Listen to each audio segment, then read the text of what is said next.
የሆጤ አጠቃላይ ሁለተኛ ደረጃ ትምህርት ቤት ደሴ ከተማ ላይ ከሚገኙ ቀደምት ትምህርት ቤቶች አንዱ ነው። ለዘመናት በቆየው የመማር ማስተማር ስራውም በርካቶችን ለስኬት አብቅቷል። ብዙዎችም ከትምህርት ቤቱ ጋር ልዩ ትዝታ አላቸው።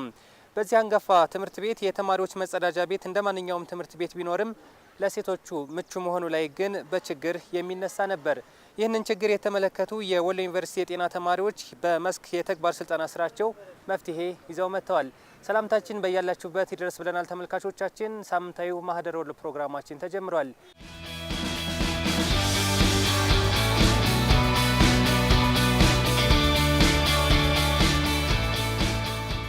የዛሬው የማህደር ወሎ ፕሮግራማችን ትኩረት የሚያደርገው ደግሞ የወሎ ዩኒቨርሲቲ የጤና ተማሪዎች የሰሩትን ስራ የተመለከተ ይሆናል። ባልደረባችን ህይወት አስማማው አዘጋጅታለች። ተከታትለን እንመለስ።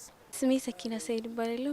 በሆጤ ሁለተኛ ደረጃ ትምህርት ቤት የ11ኛ ክፍል ናቹራል ሳይንስ ተማሪ ነኝ። በዚህ ትምህርት ቤት ላይ የወንድና የሴቶች መጸዳጃ ቤቶች አሉ። ነገር ግን እነዛ ለሴቶች ንጽህና መጠበቂያ የተመቻቹ አልነበሩም፣ ነጻነት ያላቸው አልነበሩም። እንደዚሁም ደግሞ በፒሪድ ሰዓት አንዳንድ ሴቶች ላይ ህመም ይፈጠራል። በዛ ምክንያት ሴቶቻችን ከትምህርታቸው ይቀራሉ፣ ከትምህርታቸው ይስተጓጎላሉ። እንደዚሁም ደግሞ ሜቢ ልብስ ሊነካ ይችላልና ያንን ለማጠብ ለራሱ የተለያዩ መሳቀቅ፣ መሸማቀቅና ነጻነት አለመኖር ይኖሩ ነበር። መሰራቱ ምን ጥቅም አለው? አንደኛ ሴቶቻችን እዚህ ትምህርት ቤት ጎበዝ የሆኑ ሴት ተማሪዎች አሉ። እነዛ ሴት ተማሪዎች ከትምህርታቸው እንዳይስተጓጎሉ ያደርጋል። ህመም ቢሰማቸው እንኳን እዚህ አልፈው ትምህርታቸውን እንዲቀጥሉና ያለመሳቀቅ በነጻነት ትምህርታቸውን እንዲቀጥሉ ያደርጋል።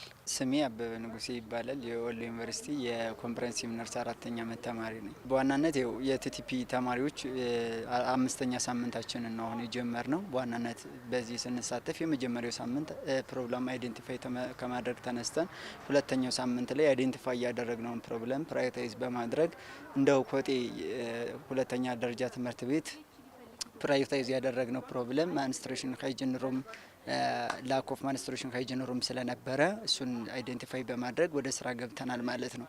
ስለዚህ በዋናነት በስራው ላይ የተሳተፉ ብዙ ዲፓርትመንቶች አሉ። ከነሱም ውስጥ ስነሳ ሜዲሲን፣ ፋርማሲን ብቻ ሳይጨምር ሌሎቹ ግን ሁሉንም ዲፓርትመንት ያካተተ ስራ ስለነበረ ስትሪንግዝ እንዲኖረው አድርጎታል። ስለዚህ በዋናነት ወደ ቤቷ ስንመጣ ቤቷ 3 ሩም አላት። አንደኛው ሩም ማረፊያ ቦታ ነው። ሁለቶቹ ሩም ደግሞ የሻወር ቦታ ናቸው። ስለዚህ በማረፊያ ቦታው 2 አልጋ ገብቶበታል። በዋናነት ጋይድ ላይኑ እንደሚናገረው ከሆነ አንድ ማንስትሬሽን ሃይጂን ሩም ሲሰራ ምን ማሟላት አለበት የሚለውን ተከትለን ስለሆነ በዋናነት በዛ ስታንዳርድን የሰራ ነው። እሱም ደግሞ ተማሪዎች እንደ ኢትዮጵያ በ11% ሚስ ያደርጋሉ ክላሳቸውን። ከዛ መካከል ደግሞ 19.8 የሚሆኑት በአማራ ክልል ሚስ ያደርጋሉ ይላሉ። ሚስ ያደርጉ ደግሞ አንድ ቀን ብቻ አይደለም ሚስ የሚያደርጉት እና ከ3 እስከ 5 ቀን ነው ሚስ የሚያደርጉት። እሱን ለመቀነስ ስንል እኛ አንደኛው ምክንያታቸው ሚስ የሚያደርጉበት በጣም ህመም ስለሚሰማቸው ስለነበረ 2 አልጋ አስገብተን በአንድ ሩም እዛ እረፍት እንዲያደርጉ አድርገናል። ሁለተኛው ደግሞ ዱሪንግ ማንስትሬሽን ፒሪየድ ደሙ ሲፈሳቸው በጣም ብዙ ሆኖ ልብስ ሊያቆሽሽ ስለሚችል በዛ ምክንያት ይሄዳሉ። እሱን ለማስቀረት ስንል ደግሞ እኛ ምን አደረግን? 2 ሻወር አስገብተናል። መታጠብ ይችላሉ ማለት ነው። ሶስተኛው የሳኒታሪ ወይም ደግሞ የሞዴስ እጥረት ስለነበረ ሞዴስ ደግሞ በእኛ በሁለተኛው ፕሮጀክታችን እስር ቤት ላይ በሚመረተው ፈተን እዚሁ አስገብተናልና ተማሪዎች ይህንን አክሰስ ማድረግ ይችላሉ።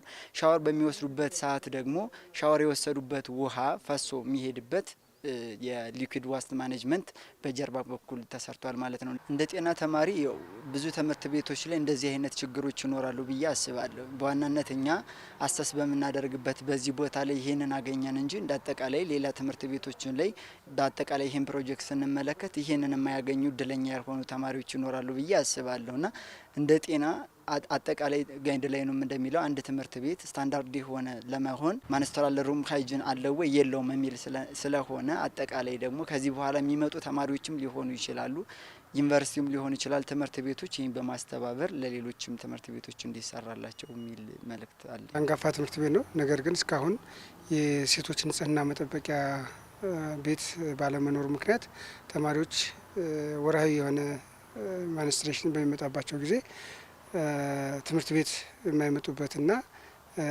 ራሳቸውን ለመጠበቅ ሲሉ ቤት የሚቀሩበት ስለነበረ በዚህ አመት ይህንን በወሎ ዩኒቨርሲቲ ተማሪዎች እንዲሰራ ምክንያት በመሆናቸው በጣም ትልቅ እፎይታን አግኝተናል። ሁለተኛ እንደ ትምህርት ቤት ይሄ እንደ ስታንዳርድም ነው። የልጃገረዶች ወይም የሴቶች ንጽህና መጠበቂያ ራሱን ችሎ አንድ ስታንዳርድ ስለሆነ ይሄ በመሟላቱ እጅግ ትልቅ ደስታ ነው የተሰማ። የወር አበባ በሚመጣበት ሰዓት ከትምህርት ቤት አይቀሩም፣ ስጋት አይኖርባቸውም። ሁለተኛ የተሟላ ስለሆነ ማረፊያም አለው፣ ሻወርም ስላለው መጥተው ተጣጥበው ልብሳቸውን ቀይረው አርፈው መሄድ የሚችሉበት ስለሆነ ተማሪዎች ከትምህርት ቤት በስጋት ይመጣል ወይም እንዲህ ይፈጠርብኛል ብለው ከትምህርት ቤት እንዳይቀሩ ያደርጋቸዋል። እያየን ያለነው የቲም ትሬኒንግ ፕሮግራም ወይም ደግሞ ማህበረሰብ ተኮር የቡድን የተግባር ልምምድ ተመራቂ ተማሪዎቻችን የሰሩትን ስራዎች ነው እያየን ያለነው። የሕክምና ጤና ሳይንስ ኮሌጅ ተማሪዎች ልክ ሊመረቁ ሲሉ ከሁሉም ዲሲፕሊን ባንድ ላይ የሆኑና የተግባር ማህበረሰብ ውስጥ ገብተው የተግባር ልምምድ ያካሂዳሉ። ከዛ ውስጥ አንዱ እንግዲህ በዋናነት ይሰሯቸዋል ተብለው የሚታሰቡት መሰረታዊ የጤና አገልግሎት ላይ ነው። ይሄ ንጽህና መጠበቅ ከመጠጥ ውሃ ጋር ከቆሻሻ ማስወገድ ጋር ተያይዞ የተለያዩ ስራዎችን ነው የሚሰሩት። አሁን በዚህ አመት 308 ተመራቂ ተማሪዎች አሉ። በደሴ ከተማ ውስጥ በሚገኙ በ5 ጤና ጣቢያዎች ነው የመደብናቸው። እነዚህ ተማሪዎች የተለያዩ ወደ 16 የሚደርሱ የተለያዩ ፕሮጀክቶችን ሰርተዋል። ከዚህ ውስጥ አንዱ የሆጤ መሰናዶ ትምህርት ቤት ውስጥ ያለ ነው። አንዱ እንግዲህ ከትልቁ የትምህርት ቤት ውስጥ ወይም ደግሞ ለታዳጊ ልጃገረድ ተማሪዎች ትልቁ ችግር ከወር አበባ ጋር የተገናኘ ንጽህናን የመጠበቅ ችግር ነውና ይሄ ልጆቹ በመረጃ ሲሰበስቡ ያገኙት ውጤት ነው። ከዛ ውስጥ አንዱ ችግሩን ለመቅረፍ የሰሩት ስራ የራሱን የቻለ ማቴሪያል ያለው ውስጡ ንጽህና የሚጠብቁበት ሻወር የሚወስዱበት ክፍል መገንባት ነው። እዚህ ቅድም ስናይ እንደነበረው አንዷ ተማሪዎቹ የህመም ስሜት አለው፣ ተፈጥሯዊ ሂደት ነው። በህመም ስሜት ጊዜ እረፍት የሚያደርጉበት ከክፍል እንዳይቀር ብዙ ድሮፕ አውት ወይም ደግሞ ከክፍል አቋርጦ እንግዲህ በተፈጥሮ የወር አበባ ከ3 እስከ 5 ቀን ይሄዳል፣ ደም ይፈሳል። በዛን ጊዜ ተማሪዎቹ ይሸማቀቃሉ፣ ህጻናትም ስለሆኑ ይሸማቀቃሉ። የዛ ጊዜ ከትምህርት ቤት መቅረት አለ። ያንን ለማስቀረት በማንኛውም ጊዜ ቢመጣ ፓድ ሳኒታሪ ፓድ ወይም ንጽህና መጠበቂያ የሚቀይሩበት ሌላ ልብስም ጋር ደግሞ የመበከል ነገር ካለ ሻወር የሚወስዱበት ከፍ ሲል ደግሞ ረፍት አድርገው የሚወጡበትን ክፍል የመስራት ስራ ነው ተማሪዎቻችን የሰሩት። ለዚህም ለአካባቢው ማህበረሰብ በተለይ የትምህርት ቤቱ ማህበረሰብ ከፍተኛ ድጋፍ አድርጎላቸዋል። ወደፊትም ተጠቃሚ እሱ ስለሆነ በአግባቡ ይጠቀሙበታል ብለን ተስፋ እናደርጋለን። በከተማ ውስጥ የተለያዩ ፕሮጀክቶች አሉ ይህን የመሰሉ ማለት ነው። የዩኒቨርሲቲው የጤና ተማሪዎች በ2018 ዓ.ም ከሰሯቸው የማህበረሰብ አገልግሎት ስራዎች መካከል የመጸዳጃ ቤት ስራ አንዱ ሲሆን ይህን ደግሞ ተግባራዊ ያደረኩት በደሴ ከተማ ሰኞ ገበያ ክፍለ ከተማ ሾላው ሰፈር ላይ ነው። ስሜ ያስቻለው አዳነ እባላለሁኝ። የ4ኛ ዓመት የኢንቫይሮንመንታል ሄልዝ ተማሪ። በዚህ ማህበረሰብ የሚኖሩ ማህበረሰቦች ከ60 በላይ ሀውስሆልዶች አሉ። ግን ከዚህ ሽንት ቤት የሚጠቀሙት 28 ሀውስሆልድ እድሜያቸው ከ15 ዓመት በላይ የሆኑ ናቸው። እነሱም እንግዲህ 7-8 ዓመቶችን ሳይጨምር ማለት ነው። ስለዚህ ከዚህ ሽንት ቤት የሚጠቀሙ እናቶችና አባቶች አጠቃላይ 28 ሀውስሆልድ አለ። ለነሱ ነው ሽንት ቤቱን ያዘጋጀ ነው። ይህንን ልንለየው የቻልነው ካምናዎች ነው። ሪፈረንሳችን መነሻችን የሆኑትን የአምና ተማሪዎች ናቸው። በተወሰነ መንገድ ጉድጓዱን አስቆፍረውልን የተገኙት። ከዛም በኋላ እኛ ታቹን በድንጋይ ተክቦ ነው የወጣው ወደ ላይ ማለት ነው። ስለዚህ መጣን ከነሱ ተማሪዎች እንደዚህ ያለ ችግር አለ፣ እባካችሁ እሱ ችግር መቀረፍ አለበት ሲሉን እኛ አምና ተማሪዎችን እንትን ብለን ከዚህም ቦታ ታገኙታላችሁ፣ በተለይ በስልክ እያወራን ጤና ጣቢያው ጋር ገራዶ ጤና ጣቢያ ስትደርሱ ታገኙታላችሁ አሉን። መጥተን ማህበረሰቡን ስናናግራቸው በቃ ጥብቅን አሉብን እነሱ ማለት ነው። ለምንድን ይሄን ነገር አምና ሳይሰሩልን ሄዱ? አሁን ደግሞ በቃ መጨረስ አለበት በማለት ያንን ያለውን ችግር ለኛ ከደረሱልን ከነገሩን በኋላ እኛ ወደዚህ ለመስራት ተገደናል ማለት ነው። የማህበረሰቡ ምላሽ እኔ እንጃ ተሰርቶ ታየ ነው። በኋላ በጣም ደስተኞች ናቸው። ራሳቸው ዝግጅት አድርገው ምናምን ወደ 60 እናቶች የሚሆኑ አጠቃላይ 60 እናቶች አባትን እስከ ባልና ሚስታቸው ማለት ነው። ስለዚህ እነሱ ተዘጋጅተው ያላቸውን ደስታ ገልጸውልናል። መጀመሪያ በየቤታቸው ለመዞር ሞክረናል። በቃ እንዴት እንደሚጠቀሙ በጎማ እንዴት እያጠራቀሙ ወደ ሌላ ቦታ እየወሰዱ እንደሚደፉ። እዚች አካባቢ አንድ ሽንት ቤት ብቻ ነው ያለችው። እሷ ሽንት ቤትም 15 ቤቶች እየመጡ ከሷ ይጠቀማሉና ተራ ነው። በቃ የዛ ሽንት ቤት ለመጠቀም አንተ ገባ አንተ ወጣ እየተባባሉ ተራ። በተለይ ጧት አካባቢ በጣም ይቸገሩ ነበርና ከምንም በላይ ችግር ሆኖ ቆየ። እንግዲህ እንደዚህ ፈቃድ ግን እኛ ደርሰንላቸው ዩኒቨርሲቲው ማግዟቸው ይህን ፕሮጀክት ለማጠናቀቅ ሞክረናል ማለት ነው። እንደ ጤና ባለሙያ መጀመሪያ መቅደም ያለበት ብዬ ማስበው እንደዚህ አይነት ነገሮች ናቸው። ምክንያቱም አንድ ሰው ታሞ ጤና ጣቢያ የሚሄደው መጀመሪያ የሆነ ነገር ስላጋጠመው ነው። በተለይ ሽንት ቤት ባለመኖሩ ኮንታሚኔትድ የሆኑ ውሃዎች መኖራቸው በጣም ለጤናችን ጠንቅ ናቸው። በተለይ እኔ እንደራሴ ኢንዲቪጁዋል ሲገልጽ እኔ የኤንቫይሮንመንታል ተማሪ ነኝና ብዙ ነገር ይጠበቅብኛል ከእንግዲህ በኋላ ብዬ አስባለሁ። እኔም ለተማሪዎች ማስተላልፈው መልእክት ቢኖር በተለይ ነርሶቹ ምናምን ይህንን ነገር ብዙውን ጊዜ አይገነዘቡትም። ክሊኒካል የሆኑ ነገሮች ሀዘው ክሊኒካል ብቻ ነው የሆነ ነገር የሚሰሩ። ስለዚህ እኔም እንኳን ሁሌም ስራችን ስንሰራ ማስተላልፈው መልእክት ቢኖር መጀመሪያ መከላከል ያለብን መቅደም ያለብን ለነዚህ አይነት እናቶች ነው፣ እንደነዚህ ያሉ ጤና ለጎደላቸው እናት አባቶች ነው በማለት ይህንን ፕሮጀክት ልንሰራም ተገደናል። ሲቀጥል እኔ ማስተላልፈው መልእክት ቢኖር ለቀጣይ ምን ይሰራዋል ብዬ ምኖር ክሊኒካል ከመሄዳቸው በፊት መጀመሪያ በየቤታቸው ለመስራት ብንችል ለማለት ወዳል። ስሜ አዲስ ፋሲል ይባላል። ሾላው አካባቢ ነዋሪ ነኝ። እኛ የዝቅተኛ ነዋሪ ቤት ተሰጥተን ነው እዛ ቦታ ላይ እየሰፈር ነው። ዝቅተኛ ነዋሪዎች ስለሆን ቤቱ የተሰጠን 2009 መጨረሻ ላይ ነው። ከዛ ጀምሮ መጸዳጃ ቤት እስካሁን ድረስ የለንም። መጸዳጃ ቤት የምንጸዳዳው ያው ተፈጥሯዊ ሕግ ስለሆነ ምግብ ውሃ ተጠቅሞ ሰው መጸዳዳቱ አይቀርም። ሸለቆ እየሄድን ሴቶች ልጆቻችን ሸለቆ ሄደው ሲጠቀሙ በዛ በጦሳ ጫካ አለ ወንዶች ጠጠር እየወረወሩባቸው ስንት ስቃየይን በፑፖ ልጆቹን ላለማስደፈር ቤት ወጥተው በፑፖ ይዘን እየደፋን ነበር።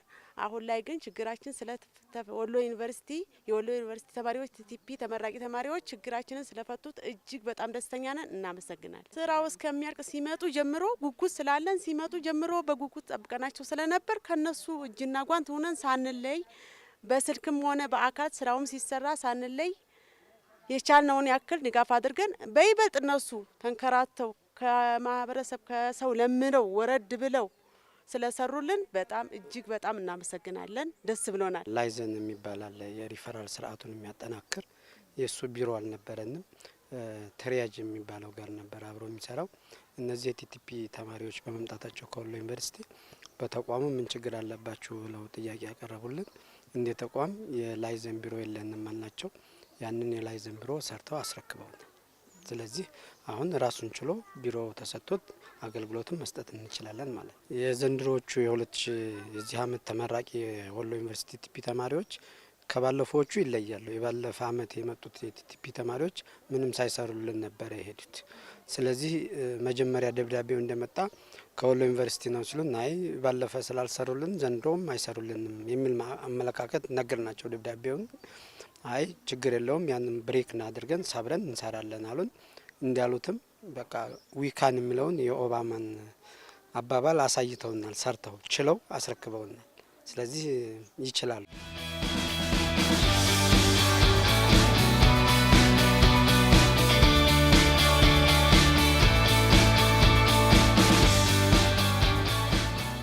በደቡብ ወሎ ዞን ማረሚያ ቤቶች መምሪያ ለሚገኙ ሴት የህግ ታራሚዎችም የንጽህና መጠበቂያ እንዲሰሩና ተጠቃሚ እንዲሆኑ ማድረግ ተችሏል። በመጀመሪያ ይህን ፕሮጀክት ለመስራት ያሰብንበት በሆጤ እንዳያችሁት በሆጤ ሰከንዳሪ ስኩልና በማረሚያ ቤት ውስጥ የሚገኙ ሴት እህቶቻችን የሞዴስ ችግር ስላለባቸው እሱን ለመፍታት ነው የተጀመረው እና እሱም ሲጀመር ይሄ ፕሮጀክት ለሪዩዜብል የሆኑ ሳኒታሪ ፓዶችን ማምረትና ለደሴ ለሆጤ ሰከንዳሪ ስኩል እንዳያችሁት ሰርተን ለነሱ ለተቸገሩ ተማሪዎች አቅም ለሌላቸው የሚያግዛቸው ለሌሉት ለነሱ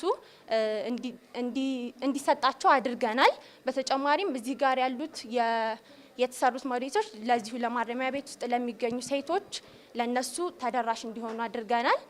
እናም ይህን ፕሮጀክት ያሰብንበት ምክንያት አንደኛ አሁን ላይ እንደሚታወቀው የሳኒታሪ ፓዶች ዋጋቸውም በጣም ውድ ነው እና ያንን ለማግኘት በጣም ብዙ እድል የሌላቸው ሰዎች አሉ እና እሱን ታሳቢ በማድረግ ሪዩዜብል የሆነ ሳኒታሪ ፓድ በሚጠቀሙ ሰዓት አንደኛ ፕሮሎንግድ ለሆነ ታይም ያኛውን መጠቀም ስለማይችሉ ይሄንን በሚጠቀሙ ሰዓት የሚታጠቡ ስለሆኑ እየቀያየሩ መጠቀም ይችላሉ ማለት ነው እና ይሄንን ፕሮጀክት ከመጀመሪያው ጀምሮ ወደ 75,000 ብር ወጪ አድርገናል። ከዛም ውስጥ ሲንጀር በ35,000 ገዝተናል።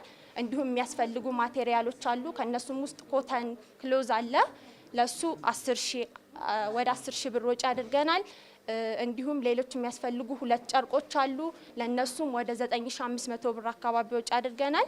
በተጨማሪም ሌሎች ማቴሪያሎች ለአሰልጣኝ የአሰልጣኝ ኃይልን እንዲሁም ሌሎች የሚያስፈልጉ ቁልፎች አሉ፣ ማሸጊያ ፕላስቲኮች አሉ፣ ቅርጹ የሚወጣባቸው መቀሶች አሉ። እነሱን በማድረግ አጠቃላይ ወደ 75000 ብር ፈጅተናል ማለት ነው። እናም ያው እንደምታዩቸው ፓዶቹ ማሸጊያ ያላቸው መጀመሪያ ከተሰሩ በኋላ ውስጥ ላይ በፕላስቲክ ይታሸጋሉ። መጨረሻ ላይም እንደዚህ በምታዩት መልኩ ታሽገው ነው የሚሰጡት። እንዲሁም ሰልጣኞቻችን እንደምታያቸው ስራውን በደንብ ችሎበታል። አሁን ላይ እኛ ትሬኒንግ ሰጥተናል። ነገር ግን አሁን ራሳቸውን ችለው እነሱ የሚሰሩበት ሁኔታዎች አሉ። ያንንም ለማስቀጠል ከማረሚያ ቤቱ ጋር በማውራት የሚቀጥልበት ሁኔታዎች ኤንጂኦዎች ምናምን ጋር በማውራት እነሱ የሚቀጥሉበት ሁኔታዎች እንዳሉ ተነጋግረን ጨርሰናል። በቅድሚያ ወሎ ዩኒቨርሲቲን በጣም ሳናመሰግን አናልፍም። የተለያዩ ነገሮች ቢኖር ከጎናችን ሁልጊዜም ድጋፍ ነው። እነዚህ ተማሪዎች መጀመሪያ መጥተው ይሄን ነገር ሲነግሩን በቀናነት እኛም ቤቱንም ታራሚዎችንም መልመለን አዘጋጅተን ሰጥተናቸዋል። ይህ ማለት ምንድነው? በማረሚያ ቤታችን በርካታ ሴት ታራሚዎች ይገባሉ። ከቅርብ ጊዜ ወዲህ የሴት ታራሚዎች ቁጥር ከቀን ቀን እየጨመረ መጥቷል። ከዚህም ውስጥ አንዱ የሚያስቸግረን ነገር የሞዴስ አቅርቦት ነው። ሴት ወጣቶች ናቸው የሚገቡት። እዚህ ከገቡ በኋላ ብዙም የሚያገኙት ገቢ የለም። ያው በየጊዜው ከተለያዩ ድርጅቶች ነበር ሞዴስ እየለመንን እየተረዱ የሚያገኙበትን ነገር የምናመቻቸው። አሁን ላይ ግን ይህን ፕሮጀክት ሲነግሩን በጣም በደስታ ነው የተቀበልናቸው። ለምን ይህ ሞዴስ የተመረተ ቋሚ ነው፣ ችግራችን ይፈታልን አይደለም። እኛ አሁን ላይ ትናንትና ላይ ተስፋ ድርጅትን ሂደን አናግረናል። አይደለም ለኛ አልፎ ለትምህርት ቤቶች እኛ ከሰራን በኋላ ትስስር ፈጥረን ለሚቸገሩ ትምህርት ቤቶች እንዲሁ ለማያገኙ ለሌሎች ማረሚያ ቤቶች በእኛ ስር ያሉ በርካታ ማረሚያ ቤቶች አሉና ለነዚህ ማረሚያ ቤቶች ራሱ የማከፋፈል ስራ እንድንሰራ ይህ ፕሮጀክት ከተጀመረ በኋላ እንዳይቋረጥ አሁን አስጀምረውልናል። በቂ ነገሮችን አምጥተው ልጆቻችንን በጣም ፈጣኖች ስለሆኑ ከዚህም በፊት በሲንጀር የሰለጠኑ ልጆች ስለነበሩ ታራሚዎቻችን በዚህ ባለቻቸው 5 ቀን ውስጥ ቆንጆ ስራዎችን እየሰሩ በየቀኑ እየተከታተል ነው። እነዚህ ስራዎች ሲሰሩና ቆንጆ ስራዎችን ሰርተዋል፣ ለምደውልናል። ይህ ፕሮጀክት ደግሞ አሁን ላይ መቆም ስለሌለበት ከሌሎች ኤንጂኦዎች ጋር ተነጋግረን ቢያንስ እዚህ ያለው ታራሚ ሞዴስ ከመጠየቅ ከሌላ ኤንጂኦ ሞዴስ ከመጠየቅ ወጥተን እንደውም እኛ ለሌሎች ቦታዎች የሰራነውን ስራ ለማከፋፈል ይህ እድሉ እንዲፈጠር በርካታ ነገሮች እያነጋገር ነው። በነበረው ስልጠና ብቁ የሆኑ ተማሪዎች ናቸው የመጡት። በጣም ደስ የሚሉ ታራሚው ጋር ተቀራርበው ተቀናጅተው ከፍተሻ ጀምሮ ስርዓት አክብረው መጥተው ምንም አይነት ሰዓታቸውን ሳይሸራርፉ ሰልጣኞች ውስጥ ቅዳሜና እሁድ ሁሉ ገብተው ደስ የሚል ነገር ነበር ያሳዩን ተማሪዎቻቸውና ይህን ነገርም ቀጣይነት እንዲኖረው እንደዚህ ወሎ ዩኒቨርሲቲዎች ሲያስመርቁ ምናምን በዚህ ብቻ ሳይሆን በተለያዩ በሳይኮሎጂስቱም በምኑም መጥተው እያገዙ እዚህ ጋር ታራሚ በርካታ ተራሚ ያለ በርካታ መረዳት ያለበት ነገር ስላለ ይሄ ፕሮጀክት አቋቋማችሁልን እኛ ነገ እናስቀጥለዋለን። ነገ ከነገ ወዲያ መታችሁ የምታዩት ነው። በሌላ ማንግል ግን በዚህ ብቻ ሳይሆን በሌላም በርካታ ነገሮችን ተማሪዎቻችን እየላካችሁ እዚህ ጋር ሪሰርች እየሰሩ በጎንም ተመራሚውን እየታደጉት ቢሄዱ ጥሩ ነው ላለው የነበረው ስልጠና በጣም ደስ የሚል ነው። ልጆቹም በጣም ኳሊፋይድ ናቸው። ከነሱም አልፎ ልጆቻችንን ብቁ አድርገውልን በርካታ ስራዎች ሰርተዋልና ወሎ ዩኒቨርሲቲን በጣም እናመሰግናለን። በየአመቱ በተመሳሳይ ሁኔታ እኛ እንደግፋለን። ግን አንዳንድ ጊዜ የተማሪው ኮሚትመንትና ይሄ እንዴት ነው እችላለሁ የሚለው መንፈስ ማለት ነው። በተለይ ደግሞ ትልቁ ነገር ተማሪዎች ላይ ቻሌንጅ የሚሆንባቸው ነገር ምንድነው? እንዴት ገንዘብን እናመጣለን ነው። እንግዲህ ይሄ የማህበረሰብ አገልግሎት ምንድነው የሚሰራው ወይም ቲቲፒ from the community to the community in the community የሚል ፕሪንሲፕል አለው። ያ ማለት ከማህበረሰቡ ያለውን ችግር ትለያለሽ። ከለየሽ በኋላ መልሰሽ ምንድነው የሚያስፈልገው የሚለውን ነገር ታያለሽ። ሪሶርስ ያፈላልጋሉ። ካፈላለጉ በኋላ ከየት ነው የሚያፈላልጉት? ከዛው ከማህበረሰብ ነው። ይሄንን አየን። በእናንተ በዚህ ማህበረሰብ ውስጥ ይሄ ችግር አለ። ይሄን ችግር ለመቅረፍ ደግሞ ይሄ ያስፈልገኛል፣ ሪሶርስ ያስፈልገኛል፣ ገንዘብ ያስፈልገኛል ብለው ወደ ማህበረሰቡ ይሄዳሉ። በሰበሰቡት ገንዘብ ለነሱ ነው ስራውን ሰርተው ለነሱ ተጠቃሚነት እንዲጠቀሙበት ነው የሚያደርጉትና አላማው ይሄ ስለሆነ ተማሪዎች የመረዳት አቅማቸውና ይሄን እናደርጋለን እንችላለን አንችልም የሚለው ነገር ቻሌንጅ ነው። ስለዚህ አንዳንዶቹ ተስፋ የመቁረጥ ጀምረው የመተው ነገር ነበር። እኛ ደግሞ እንደ ጤና ባለሙያ እያንዳንዱ የሚጀመሩ ነገሮች ኢምፓክት አላቸው። ያ ነገር በጤናው ላይ የሚያመጣው ነገር አለ። ስለዚህ የጤናውን ዘርፍ ከፍ ከማድረግ ሰርቪሱን ከፍ ከማድረግ አንጻር ስለሆነ ምንድነው የሚሆነው? ተጀምሮ እንዲቀር ፕሮጀክት አንፈልግም እና እውነት ነው ይሄን ብሰሩ ብለው አምናም እኔ ጋር የመጣ ነገር አለ፣ ተማሪዎች ያመጡት ማለት ነው። ነገር ግን ያንን ለማድረግ የበጀት ኮንስትሬንት አለብን፣ ይሄን መስራት አንችልም ብለው ተማሪዎች ሳይሰሩት የቀሩ ነገር ትተው ሽፍት ያደረጉ ወደ ሌላ ማለት ነው፣ ወደ ሌላ ፕሮጀክት የሄዱ ነገር፣ በዛ ምክንያት ትንሽ ደስተኛ ያለ መሆን ነገር ነበር። ዘንድሮ ደግሞ የእነሱን ኢንተረስት አሟልተውላቸው እኔም ደስተኛ ሁኜ ማለት ነው። ምክንያቱም ግንኙነት አለና ሁልጊዜ እንገናኛለን ይሄ ተቋም ጋር። ስለዚህ በዚህ መልክ በመጠናቀቁ እጅግ በጣም ደስተኛ ነኝ። የወሎ ዩኒቨርሲቲ የማህበረሰብ አገልግሎት ዳይሬክተር ዶክተር ጌታቸው ጉግዛ ዩኒቨርሲቲው የማህበረሰብ አገልግሎት ስራውን አጠናክሮ እንደሚቀጥል የገለጹ ሲሆን ከጤናው ዘርፍ ውጭም የተለያዩ ዘርፎችን በመጠቀም ማህበረሰቡን የሚጠቅሙ ስራዎች እየተሰሩ መሆኑን ይናገራሉ። የወሎ ዩኒቨርሲቲ የሕክምናና ጤና ሳይንስ ኮሌጅ ተመራቂ ተማሪዎች በየጊዜው በተለያዩ ቦታዎች እየሄዱ የአካባቢ ማህበረሰብ ችግር እየለዩ የለያቸውን ችግሮች የለፍ ተቀደም ወይም ደግሞ የቅደም ቅደም የሚሰጣቸውን ስራዎች በመለየት የአካባቢ ማህበረሰብ ሞቢላይዝ በማድረግ የአካባቢውን ችግር እየፈቱ ይገኛሉ ማለት ነው። ያው የ2018 ዓመተ ምህረት ተመራቂ ተማሪዎችም በተመሳሳይ በተለያዩ የደሴ ክፍለ ከተሞች ምድብ በመውሰድ የተለያዩ የአካባቢ ማህበረሰብ ችግር ፈች የሆኑ ስራዎችን ሲሰሩ ቆይተው ዛሬ ላይ የሰሯቸውን ስራ የምልከታ ፕሮግራም አለ። ያንን እያከናወን ነው የምንገኘው። ከዚህ ጋር ተያይዞ የአካባቢ ማህበረሰብ ችግር በትክክል ተብለው ከተለዩት ውስጥ የአቅመ ደካማ የሆኑ የመጸዳጃ ቤት የሌላቸውን ሰዎች የመጸዳጃ አገልግሎት የሚያገኙበትን ሁኔታ፣ በትምህርት ቤቶች ውስጥ ሴት ተማሪዎች የንጽህና መጠበቂያ የሚያገኙበትና ምቹ ኢንቫይሮንሜንት የመፍጠር ሁኔታ፣ በጤና ተቋማትም በተመሳሳይ የተለያዩ ስራዎች ተሰርተዋል ማለት ነው እና እንደዚህ ቀደሙ የጤና ሳይንስ ተማሪዎች በአግባብ በትክክል የአካባቢ ማህበረሰብ ችግር ሲለዩ አካባቢውም ያንን ስራ ለመተባበር በጎ ፍቃድ ያሳያል ማለት ነው። ለምን እሱም ተጠቂ ባይሆን ወይም ለዛ ነገር ሰለባ ባይሆን በአንድም በሌላ መልኩ የአካባቢው ችግር የራሳቸው ችግር ስለሆነ ማህበረሰብ ሞቢላይዝ እያደረጉ እየሰሩ ይገኛሉ ማለት ነው። በተጨማሪም ዩኒቨርሲቲያችን በዚህ አመት ከመምህራኖች ከሚሰሩት የማህበረሰብ አገልግሎት በተጨማሪ የተማሪዎች የሚሰሩት ላይ ልዩ ትኩረት በመስጠት በአግባብነት ያላቸውና የቅድሚያ ለሚሰጣቸው በጀት እየበጀተ ለነሱም እያሰራን የምንገኝበት ሁኔታ አለ ማለት ነው። ይሄ በቀጣይነትም እንደዚሁ አሁን ያለውን ምርት አይተናል። ቀጣይም ደግሞ ይህንን ነገር እናስቀጥላለን ብለን እናምናለን ማለት ነው። የዚህ አመት ተመራቂ ተማሪዎች ለየት ባለ ሁኔታ በትክክልም የአካባቢ ማህበረሰብ ሞቶ ችግራችን ነበር፣ ችግራችን ተቀርፎልናል ብለውም በምስክርነት የሰጡበትና ሁኔታዎቹንም የገለጹበት ስላለ ጥሩ ችግሮችን ፈተዋን ብለን እናምናለን። የቲቲፒ ፕሮግራም ባይዘዌ እንደ አንድ ትምህርት ዘርፍ ብቻ ሳይሆን ራሱን ችሎ አስተባባሪ ያለው በኦፊሰር ደረጃ ማለት ነው። ይህንን ከመጀመሪያ ወደዚህ ፕሮግራም ከመምጣታቸው በፊት ሁኔታዎችን የሚያመቻች ተማሪዎቹ ወደዚህ በሚመጡበት ሰዓት በስነ ስርዓት መያያዙን ወይም ደግሞ የተቋማት ጋር ተደራሽ መሆኑን የሚከታተል መምህራኖችም ለእያንዳንዳቸው ደግሞ ከአስተባባሪዎች በተጨማሪ ይህንን ኮች የሚያደርጉ የሚከታተሉ ፊድባክ የሚሰጡ እያንዳንዳቸውን ሂደት ኢቫሉዌሽኑ ከዚሁ ነው የሚጀምረው ማለት ነው።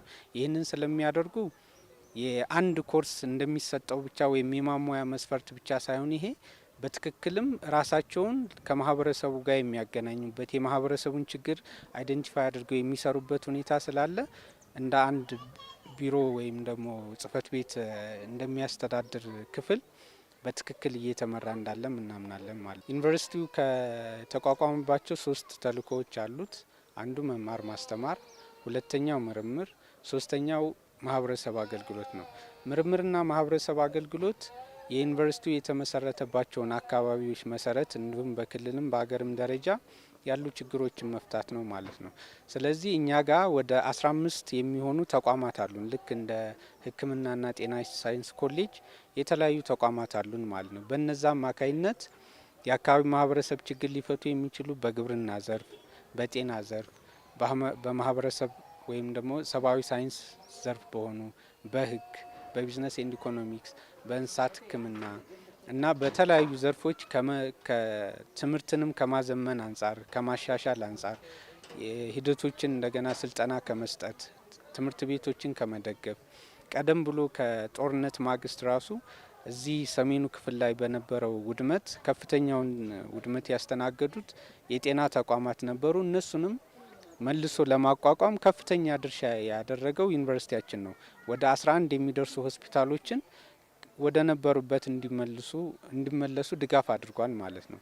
በግብርናም ዘርፍ የአካባቢው ማህበረሰብ ከማዘመን የእርሻ ትራክተሮችን በቅርበት እንዳገለግሉና ለአካባቢ ማህበረሰብ አገልግሎት እንዲሰጡ ምርጥ ዘሮችን ከማላመድ አንጻር የተለያዩ ፍራፍሬዎችን ለአካባቢ ማህበረሰብ ተደራሽ ከማድረግም በላይ ክትትል እየተደረገ ሙያዊ ድጋፍ የሚደረግበት ሁኔታ አለ ማለት ነው። በእንስሳት ሕክምና ትምህርት ቤትም የአካባቢው እንስሳት እና ሰው ተዛማጅ የሆኑ በሽታዎች ከ70% በላይ የሚሆነው ከሰው ጋር የምናገኘው በእንስሳቶችም የሚዛመት ስለሆነ የእንስሳቱንም ጤንነት ከመጠበቅ አንጻር ትልቅ ሚና እየተጫወተ ይገኛል ማለት ነው። ስለዚህ በዝርያ ማሻሻል ጋር የሕክምናና የክትባት አገልግሎት በመስጠት ግንዛቤ ፈጠራ በመስጠት እንደዚሁም ደግሞ የእንስሳት ሕክምና ክሊኒኮችንም በመደገፍ ብዙ ስራ ይሰራል። በህግ አገልግሎት የዩኒቨርሲቲያችን የህግ ትምህርት ቤት አለው። የነጻ የህግ አገልግሎት ማዕከልም አለው ማለት ነው። ይሄ ማለት የአቅመ ደካማ ሆነው በአቅም ማነስ ምክንያት ፍትህ እንዳይጓደል የዩኒቨርሲቲያችን መምህራን ለነሱ በተለያየ መልኩ ከሰነድ ማዘጋጀት ወይም ቅጻቅጾችን ከመሙላት ጀምሮ ጠበቃ ቆመው እስከሚከራከሩበትና ለነዚህ ለፍትህ ለተጓደለባቸው ዜጎች ፍትህን የሚያሰፍኑበት ማዕከልም አለን ማለት ነው። እንደዚሁም ለአካባቢ ማህበረሰብ የኮሚኒቲ ፋርማሲ አለን። የወሎ ዩኒቨርሲቲ የመድኃኒት መደብር አለን ማለት ነው ከተማው ላይ። ይሄ ዩኒቨርሲቲው በዋናነት ለትርፍነት ሳይሆን የአካባቢው ማህበረሰብ ተመጣጣኝ በሆነ ዋጋ የተሻሉ መድኃኒቶችን ለአካባቢ ማህበረሰብ ተደራሽ የሚያደርግበት አንድ ዘርፍ ነው ማለት ነው። የተከበራችሁ ተመልካቾቻችን በሆጤ አጠቃላይ ሁለተኛ ደረጃ ትምህርት ቤት የሚማሩ ሴት ተማሪዎች የንጽህና መጠበቂያ በሚቀይሩበት ወቅት ችግር እንዳይገጥማቸው የንጽህና መጠበቂያ ቤት ሰርተው ያስረከቡትን የወሎ ዩኒቨርሲቲ የጤና ተማሪዎችን የሰሩትን ስራ የተመለከተው የዛሬው የማህደር ወሎ ፕሮግራማችን የተከታተላችሁትን ይመስል ነበር። አብራችሁን ስለነበራችሁ እጅግ እናመሰግናለን። በያላችሁበት መልካም ጊዜ ብለናል።